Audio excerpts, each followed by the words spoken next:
Okay, welcome. We are going to continue our study about Matthew. So far, what have we been learned about the Matthew?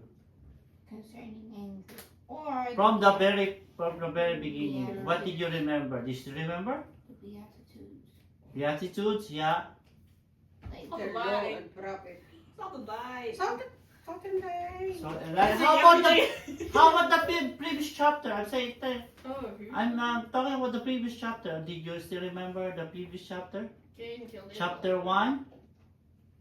Cain Or killed that? Abel. No, oh, that one was like the thing with the Like, father, the beginning, like father.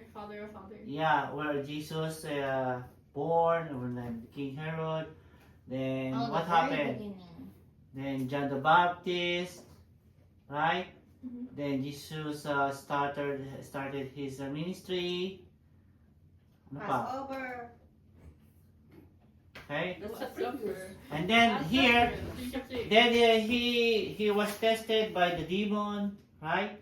Devil. Just for 40 days and 40 nights, he was tested. The three temptations. And then he went back to Galilee and started preaching. And then the Sermon on the Mount, and then the Beatitudes. And then he started preaching, being the salt and light. And then he started discussing the law and the prophets. And now we are in the concerning anger, or what is that? Murder. Murder, about murder. Last time that's Or anger. That's what he is doing. okay, so let's proceed to our brain exercise. You mean Let's start the ourselves? quiz. What is the verse? Matthew 5, verse Stop, 21. Ma. Go ahead, Ma. Go ahead, Ma. Go. What is the verse? Cheater. It's the second Here, one. here are the choices. It's the Come second one. terms quickly with the accuser. Second one. Uh-huh. It's the second one. Huh? Oh, shoot. Second. But I say to you that if you are angry to your brother or sister, you Oh, will no, be no, liable. Third. The third one, you have heard that it was said those ancient times, you shall not murder. Yes. Third. Third. Okay. No. Matthew verse 22. Oh. Second. But I say to you, if you're angry to your sister, you will be liable for No. judgment. No. What? Second. But I Second? say to you. What I say to you? Final Wait. answer? Wait, let us read. Yes. But I say to you. What I say to you? So So you have I heard doubted. that ancient time you should not murder. But I say to you, if you're angry, you will be liable for judgment. I cannot read this color combo. What is Matthew verse 23? What's the next one? The So when first you are one. offering your gift and that altar, Come if to your time neighbor, quickly your with brother your or sister accusers. has something against you. So when you're operating, that's verse 23? Yeah. I thought Okay. I cannot read. Second. Oh, hey, she's cheating! She's cheater! Okay. Okay. Come here, phone. Hey, no, what the heck? Ah, verse 24. What comes next? It doesn't matter. She's cheating. So The first, last one. you have heard the next, but I say to you, the next. So when you're offering, what's the next one after that? the last one. Leave Your your gift? Cheater. Oh, ikaw natin! Okay. Still, you cheated. Matthew verse 25. What's First next? one. I'm guessing the first one. First one? Truly, I tell you. First one. Yeah, come. Yeah. Let's settle. Okay. And then, of course, the first 26 is what? Truly, I tell you. Truly, I tell you, you'll never get out until you pay the last. Okay. Okay. How do you need to be, how good do you need to be to go to heaven? Better. Oh man, Go to that's the what Pharisees. the Man looks Look at at the that. outward appearances. God looks upon the heart. Okay. It's all They are hiding in caves and antisocial Oh my gosh. Essenes. Essenes. They deal with the letter of the law. They deal with the letter of the law. Scribes. Scribes. Separatists, legalists. Pharisees. Para si Pharisee. Sis. Job is copy the law. Oh, scribes. Why? Say, Surya, walang tandaan? What do you mean? Sit properly now. Sila. They are passionate, opposition to Roman rule, Sila. separate Okay, themselves from yeah. ordinary, Pharisee. Pharisee. Nani? What? Man says good people go to, Heaven. Heaven. bad people go to. Hell. But Jesus said, exceeds the scribes and Pharisees, you will Never. never enter. Never. Amen. Dude. Do they say but don't follow their Action. Example. examples? I don't understand this sentence. Whoever sheds blood of man, by man shall his blood shed. For God made man in his own image. Genesis. 8, 10. No. 9, 6. 9:6. You shall not murder. Exodus 2013. 2013. Oh, nice. Okay. But anyone schemes and kills deliberately, the person should be taken from the altar and put to death. Exodus Exodus 2014. Oh. Whoa. Why is the Lord like that? So now Cain said to his brother Abel, let's go to out the field. While they were in the field, Cain attacked his brother with Abel and killed him. Then the Lord said to Cain, where is your brother Abel? I don't know, he replied. Am I my brother's keeper? The Lord said, what have you done? Listen, your brother's blood cries out to me from the ground. Genesis 4:18. 8, Or 10. 10. Okay, Oh. so, for out of the heart come evil intention, murder, adultery, fornication, theft, false witness, slander. Numbers 30. Ephesians. Matthew? 32. 31. Matthew? Efficient. Number. Matthew?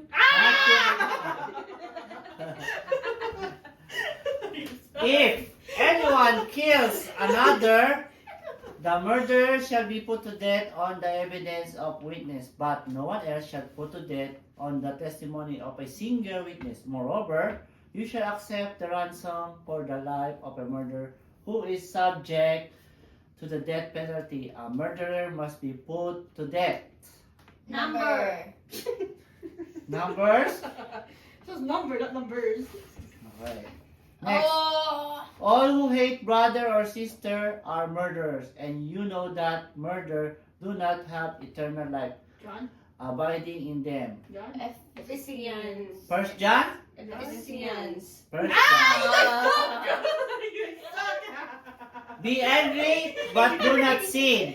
Do not let the sun go down. Ephesians. John. Who has ever shall say to his brother, blank, shall be in danger of the Wait! Let me see. Oh. Who shall ever say to his brother, Is it Raka? Something, what is it? it is a word to Raka. put a person to the lowest. It means idiot, worthless, airhead, or foolishness. What? Raka. Raka. Oh, Ma, why did you say it to me? And whoever shall say, thou fool, you shall be in danger of Raka. Gahina? I don't know. hellfire. Oh, I was close. Gahina. Lamp is a place used. Oh, Gahina! Yeah, very. The king introduced into Israel the fire worship of the heathen god Molech, to whom a little children were burned into fire. He burned incense to the body of the son of Hinnom, and he burned his children in the fire. Oh. Who is this king? Him non. Himnon. I don't know. Why are you copying Si me? Molek naman. So who is this king? Malak? Ah. Josiah. Ahaz. Ah! Oh, no, Ah, heathen god to whom little children were burned into fire. Him non. Malak? Molech. Ah. It is the place cursed forever for Molech were worshipped by burning children. Hinnon. Himnon is the place. He is the next king ordered that the valley of Himnon will be cursed. King Josiah. Josiah. Okay, very good. Synchronized. Everybody is 100. Hinnon. Okay, let's continue now. I passed. These two failed. So, Shush! Yeah, what about the other ones? The one with the readings? You guys gonna get them. We did. You did. We did. questions are welcome, suggestions are welcome, and can I have your 100% focus, okay? Ow. Are these new? This is a continuation. Okay. So we already discussed this. The 5 verse of chapter 5, verse 21 to 26 is all about murder. We discussed how murder is bad Who is a murderer? and what's the punish for murder, what's the law for murder, and the first murder in the Bible, right? And we also said that murder is authored by Satan. Satan. Okay. So he's promoting it. And then we said that evil is coming from Hard? your heart. So you can't blame, it's from you. You have the power to stop it. You have the power to control it. But if you follow and execute it, it's your heart. You decide it from your heart. Okay? Okay, what else? So and Jesus is explaining that it's not enough if you're not murdering. What is more is what's in your heart. You don't murder, but you have anger in your heart. It means still you need to clean your heart. We discussed also about the judgment and what is the punishment of murder. What's the punishment of murder? Death. Death. Okay, that's clear, eh? So we discussed that, and see, who is ever angry with the brother shall be in danger of judgment. We discussed that, and anger is the root. So if you're angry and it develops and maybe lead to murder. So we discussed that, and this one too, Gehenna. I already explained that. Yes. The fire never stops. Yes. I think until now. Until now. Yeah, so they make it like a place where they burn everything, garbage and everything. They curse the place because of the god Molech, King. right? Previous king. Right? Okay. Yeah, the previous king is what's the previous king? Ahaz. Ahaz, and then the next king is Josiah. King Josiah. So King Josiah is declared that place is a curse. It's like the fire is keep going and everything is be burned. Okay. So I think we are on this one. So who's gonna read this one? Read. Volunteer. The idea.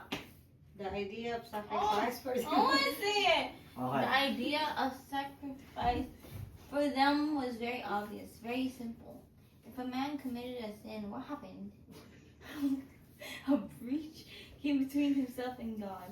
The relation was disturbed. How was that to be Remedy. remedied?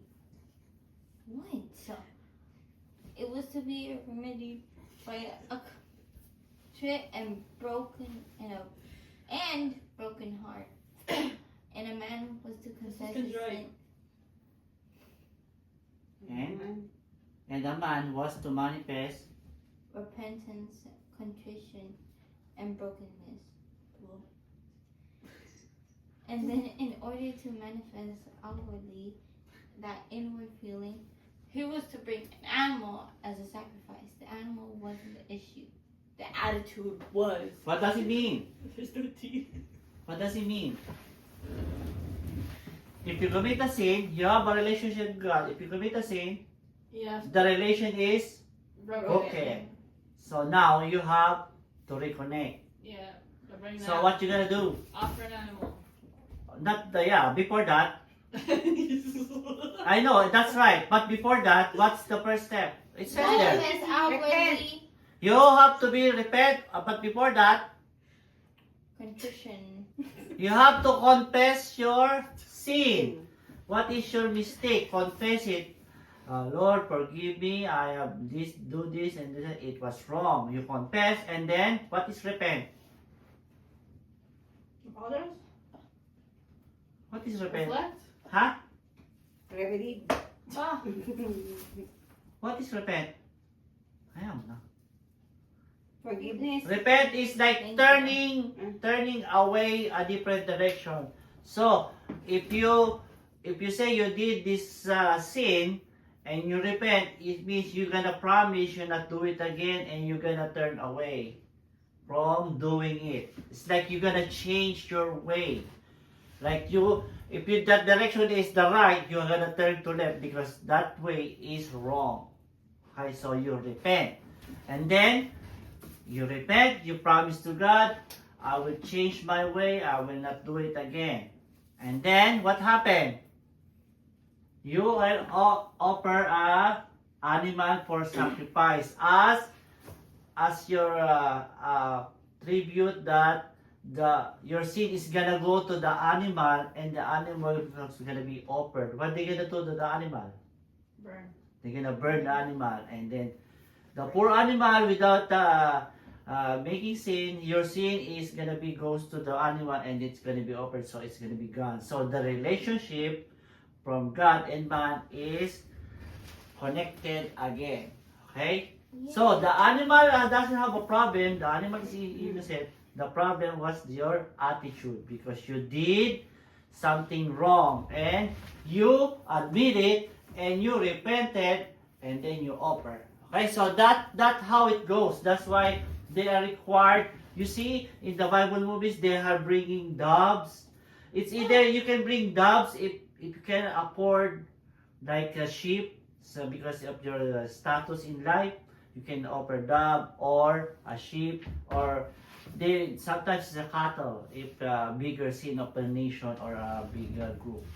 Okay, so that's why you see in the movie of Jesus, they're bringing their offering, but the Pharisee is gonna want to expect it's supposed to be no blemish or no broken bone. It's supposed to be perfect. But normally what they're doing, they reject it. So this is not good. You have to buy your offering there, which is their store. And and they're making money. So that's what's happened before. Okay? Okay, so, but this is the routine.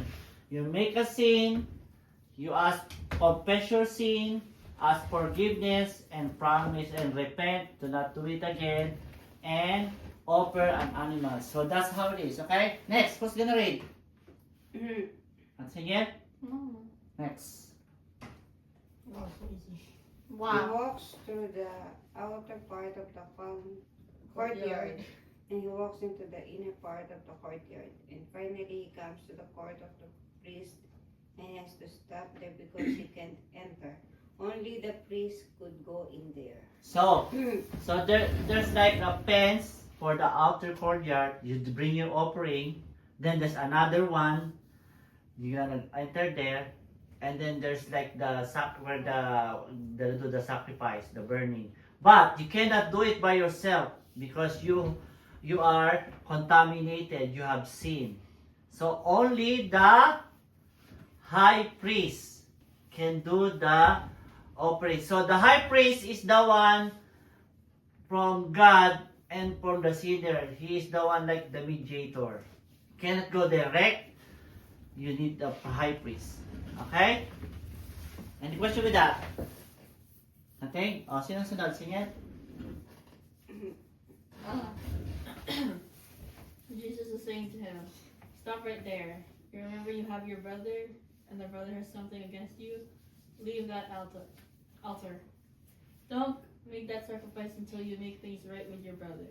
Settle the breach between man and man before you settle the breach between man and God.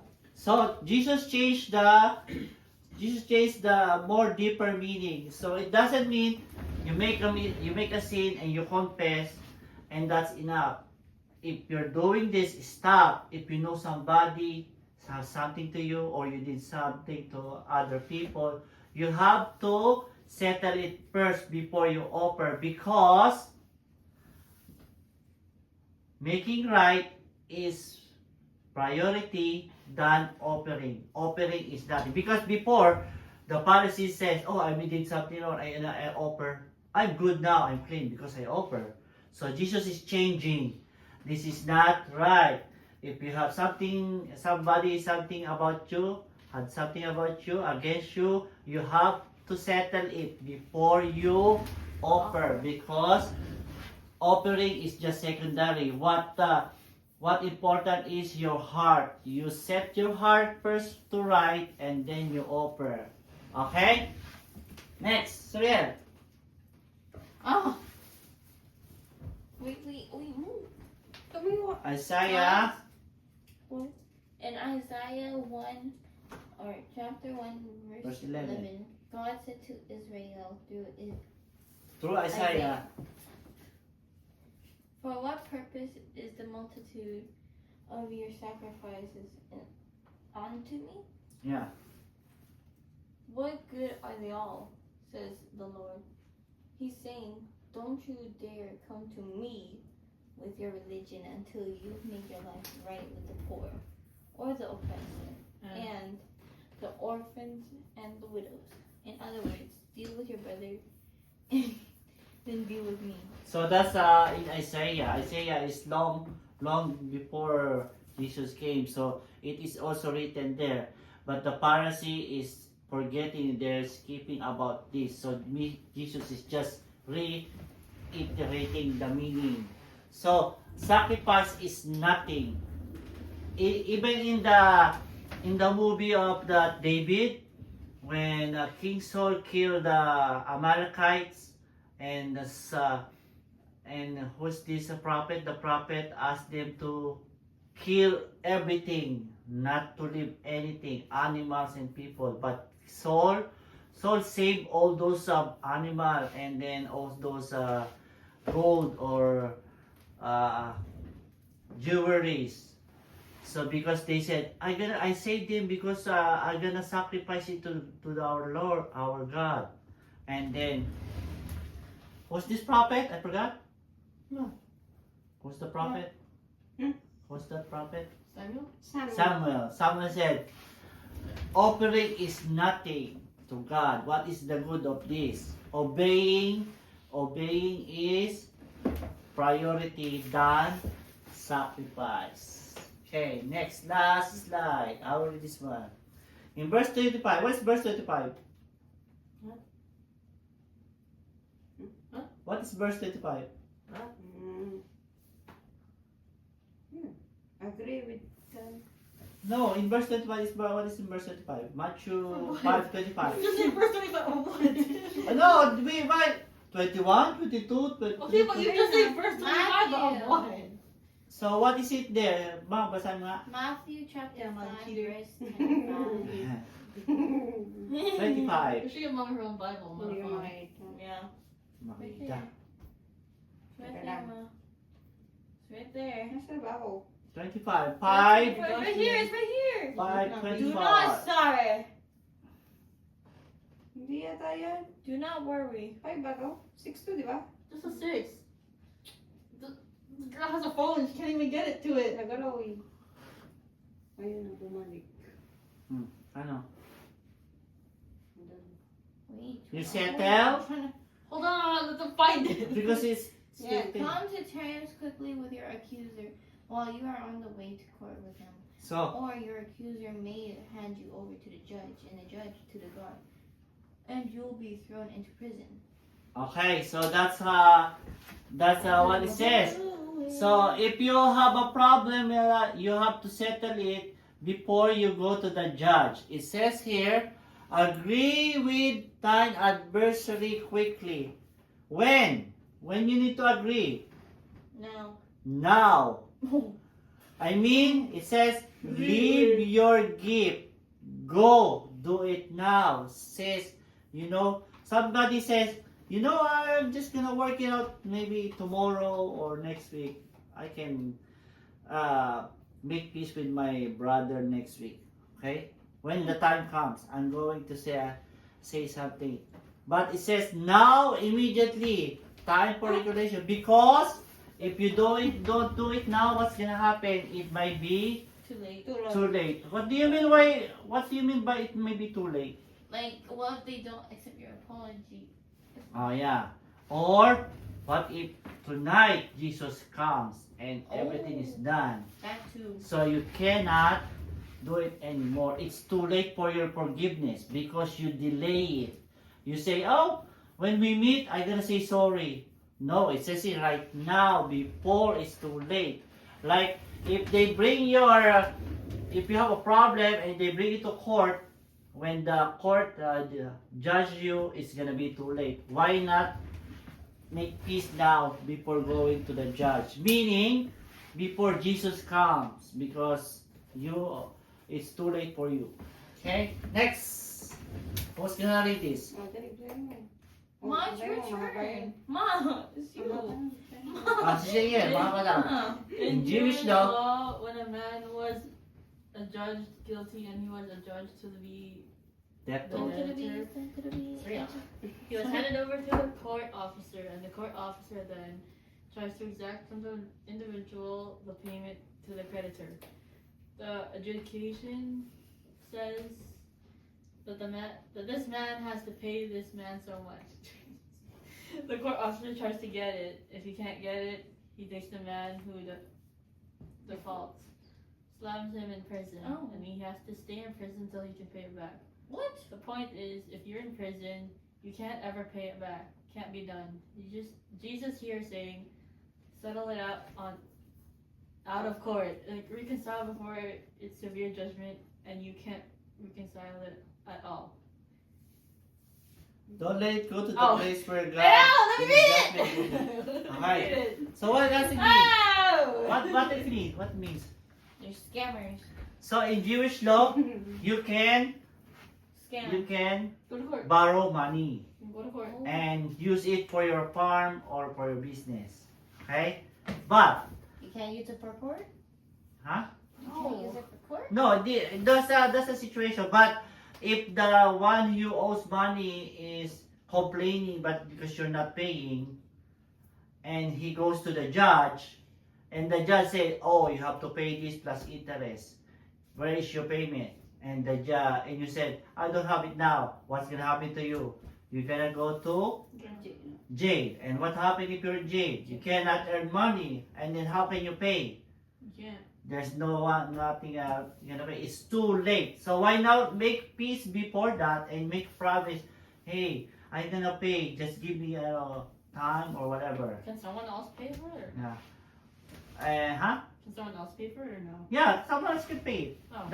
But the problem, if the father owns the money, and all the family is gonna be the payment. They're gonna go to jail. Everybody's gonna go to jail. So no one can pay. Oh my god. So that's what is Jesus saying. Make peace before it's too late. Because before the judge, the creditor or the adjudication comes and judge it, it's too late. Okay, next. Sino ka mabasa? What's the name? I don't see it. Yeah, you can read that. Who is a murderer? Have you ever been angry? You ever called anybody a name? Have you ever cursed anybody? Daniel. Have you ever come to church to worship while you have bitterness in your heart? What is bitterness in your heart? Nothing. Like bad stuff. Like you're, You're Annoyed. annoyed. Hearted. yeah, like you're disturbed So because boring. maybe you hate somebody did bad. So, this is just saying, if you're angry, you're also a murderer. You also Yeah. kill a person because you're angry. Okay? Ow! Hey, Yan, haba. it says here, Is it me? We're all. Uy, we're all. ako na? We O, are na? all. Ah, sige. I got it. Just I got it. What do you mean? No, shh, stop. We are all We are all murderers, and no murderer will inherit the kingdom. If we're all murderers and we all deserve death and hell, then how do we escape? We've all been angry. We've all said malicious things. We've all thought a curse or said a curse. We've all been reconciled. reconciled to a brother. We've all done that. What are we going to do? So everybody got mad, got angry. So it means everybody commit a murder. No one escaped. Everybody did that. Okay? So if we are murderer, our punishment is death. So what we are going to do? There's no way we can pay. Right? I think it's the last one. Mama. Jesus died our debt. So we get angry, we need to be judged to die, right? We're dead. So Jesus did that. He entered into hell for us as our representative, and so that we can be righteous. So we deserve to die. We also deserve death, and we also deserve hell because everybody get angry, right? We are all murderers, or even the Pharisees, the scribes, and everybody is. And so Jesus went to the cross. That's why he died for us, to pay for all our sins, all our angriness, and even the future ones, because human is not perfect. You get angry today, you say sorry, and then you get angry in the future. Okay? So he suffered death, he suffered our hell, and offers us give his own righteousness. That is the meaning of the gospel. The Gospel of Matthew. That's how all about is. Jesus died for us, for you and for me, to pay our debt. But what happens if you don't accept Jesus? You don't recognize Jesus. What gonna happen? Huh? What? Stare at me. What's gonna happen? God had every reason. No, I'm asking question. I don't understand. So Jesus paid for our debt, right? What if you don't recognize Jesus? You die. So you don't have a payment. You're a Or sinner. you die. So yeah. You're going to hell. So God had every reason to be angry with us. Yes or no? Yes. She wants to read Yes. it. Let her read it. Let her read it. God had every reason to hate us. Yes. Yes, because He created us, but we are still not following the commandments. We are still making sin. God had every reason to curse us. Yes.